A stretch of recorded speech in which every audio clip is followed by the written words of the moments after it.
അധ്വാനത്തിന്റെ ഫലം. റിംജിം പറവ താറാവിനൊപ്പം കളിച്ചുകൊണ്ടിരുന്നു. അപ്പോൾ ഒരു താറാവ് അവളെ കളിയാക്കാൻ തുടങ്ങി. റിംജിം, നിനക്ക് കാറ്റിൽ പറക്കാൻ കഴിയും, അതുപോലെ തറയിൽ നടക്കാനും കഴിയും, പക്ഷെ ഞങ്ങളെപ്പോലെ നദിയിൽ നീന്താൻ കഴിയില്ല. ഇല്ല, എനിക്ക് എന്ത് വേണമെങ്കിലും ചെയ്യാൻ കഴിയും. കഠിനമായി പ്രയത്നിച്ചാൽ എന്തും നടക്കും. ഓഹോ, അങ്ങനെയാണോ?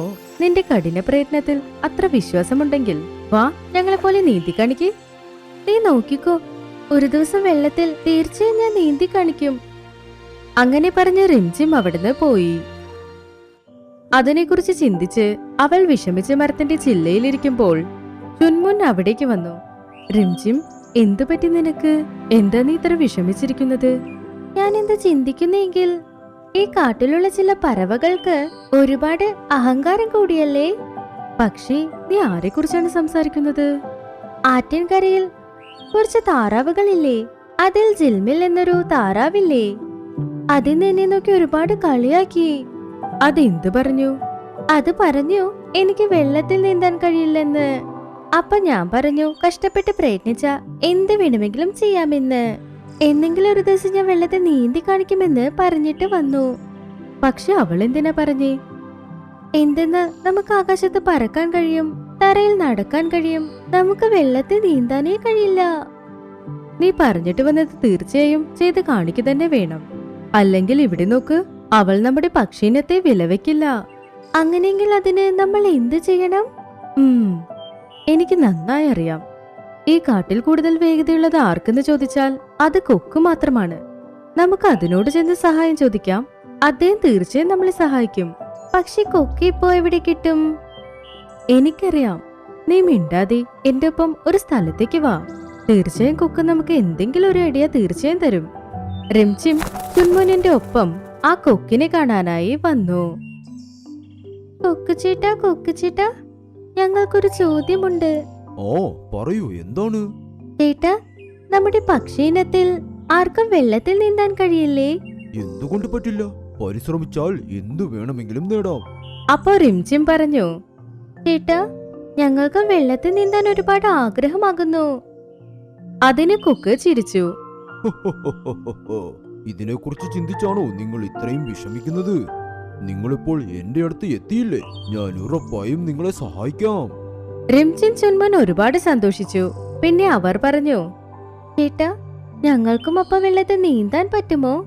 അതെ അതെ, നിങ്ങൾക്കും നീന്താൻ സാധിക്കും. എന്നാൽ അതിനുവേണ്ടി നിങ്ങൾ കുറച്ച് അധ്വാനിക്കണം. അതിനുവേണ്ടി നിങ്ങൾ തയ്യാറാണോ? ആ ചേട്ടാ, തീർച്ചയായും. നിങ്ങൾ എന്ത് പറഞ്ഞാലും ചെയ്യാൻ ഞങ്ങൾ തയ്യാറാണ്. അപ്പോ കൊക്ക് അതിന്റെ കാലുകൊണ്ട് റിംജിമിനെ പിടിച്ച് എടുത്തുകൊണ്ട് പോയി. അതിനെ വെള്ളത്തിൽ മുക്കി കുറച്ചു നേരം കഴിഞ്ഞ് പുറത്തേക്ക് എടുത്തു. അയ്യോ ചേട്ടാ, നിങ്ങൾ എന്ത് ചെയ്യാ? എനിക്ക് ശ്വാസം വിടാൻ പറ്റുന്നില്ല. അതുകൊണ്ട് ഞാൻ ശ്വാസം അങ്ങനെ വലിച്ചു പിടിച്ചു വെച്ചു. ഇതാണ് നിങ്ങൾ മനസ്സിലാക്കേണ്ടത്. വെള്ളത്തിൽ എങ്ങനെ നിങ്ങൾ നിങ്ങളുടെ ശ്വാസം പിടിച്ചു വെക്കുന്നുവെന്ന്. നിങ്ങൾ നാളെ എന്റെ അടുത്തേക്ക് വരൂ. ഇന്ന് രാത്രി മുഴുവനും നിങ്ങൾ പരിശീലിക്കണം. ശരി കൊക്ക് ചേട്ടാ, നിങ്ങൾ പറഞ്ഞ പോലെ ചെയ്യാം. അത് കഴിഞ്ഞ് അവർ രണ്ടുപേരും അവിടുന്ന് പറന്നുപോയി. അടുത്ത ദിവസം റിംജിം കൊക്കിന്റെ അടുത്തേക്ക് വന്നു. ചേട്ടാ, ഞാൻ വന്നു. ഇപ്പൊ എനിക്ക് നിങ്ങൾ പഠിപ്പിച്ചു തരൂ. നോക്കൂ റിംജിം, നീ ഇപ്പോൾ ഒരു കാര്യം ചെയ്തേ പറ്റൂ. ഞാൻ എന്ത് പണി ചെയ്യണം ചേട്ടാ, പറയൂ. നദിയുടെ അടുത്തായി ഒരു മാവ് നിൽപ്പില്ലേ?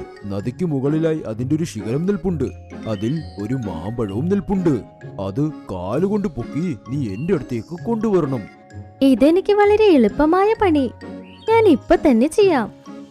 അങ്ങനെ പറഞ്ഞ റിംജിം ആ സ്ഥലത്തേക്ക് പോയി. ആ നദിക്കടുത്ത് ചെന്ന്, ആഹാ, ഈ മരമാണോ? ആ മരം. ഇല്ല ഇല്ല, ഈ മരം. അയ്യോ, ഏത് മരം ഇത്? ഇതോ ഈ മരം. ഞാൻ ശരിയായ മരത്തിനടുത്താണ് വന്നത്. ഇപ്പൊ ഈ മാമ്പഴം പിടിച്ചു കൊണ്ടുപോണം, അത്ര തന്നെ. അങ്ങനെ പറഞ്ഞ് ആ മാമ്പഴം അതിന്റെ കാലുകൊണ്ട് പിടിച്ചു. അപ്പൊ ആ മാമ്പഴത്തിന്റെ കാല് ഒട്ടി. ആ മാമ്പഴത്തിന്റെ വെയിറ്റ് കൂടുതലായതുകൊണ്ട് അത് വെള്ളത്തിലേക്ക് അങ്ങനെ വീഴാൻ പോയി. അതോടൊപ്പം ഇപ്പൊ റിംജിമും വെള്ളത്തിനകത്തേക്ക് പോയി. അവൾ വെള്ളത്തിന്റെ ആഴത്തിലേക്ക് തന്നെ ചെന്നു. അത് വെള്ളത്തിനുള്ളിൽ പോയി തന്റെ ശ്വാസം പിടിച്ചു വെച്ച് ഒരുപാട് കഷ്ടപ്പെട്ട് ചിറക് ആട്ടിയാട്ടി ഒരുപാട് കഷ്ടപ്പെട്ട് കുറച്ചു സമയത്തിൽ മുകളിൽ വന്നു. അതങ്ങനെ മുകളിൽ വന്നതും കൊക്ക് അതിന്റെ കാലുകൊണ്ട് പിടിച്ചതിനെ പുറത്തേക്ക് കൊണ്ടുവന്നു. അത് കഴിഞ്ഞ് കാലും അത് മാമ്പഴവും വേർതിരിച്ചെടുത്തു. ചേട്ടാ, ഞാൻ മാമ്പഴം പറിച്ചപ്പോൾ അതിൽ ആരാണ് ഗം ഒട്ടിച്ചത് എന്ന് എനിക്കറിയില്ല. എന്റെ കാലതിലൊട്ടിപ്പോയി. റിംജിം, അത് ഞാൻ വെച്ചതല്ല. നീ വെള്ളത്തിൽ മുങ്ങിപ്പോകുമ്പോൾ നിന്റെ ചിറകുകൾ നീ വേഗത്തിൽ അടിക്കണം. കാരണം നീന്താനായി നമ്മുടെ ചിറകുകൾ നമ്മൾ വേഗത്തിൽ അടിക്കണം, പറക്കുന്നതിനേക്കാൾ വേഗത്തിൽ. ഇപ്പോൾ കണ്ടോ, ഇത്രയും ഭാരം നീ ഇവിടേക്ക് എടുത്തുകൊണ്ട് വന്നിരിക്കുന്നു.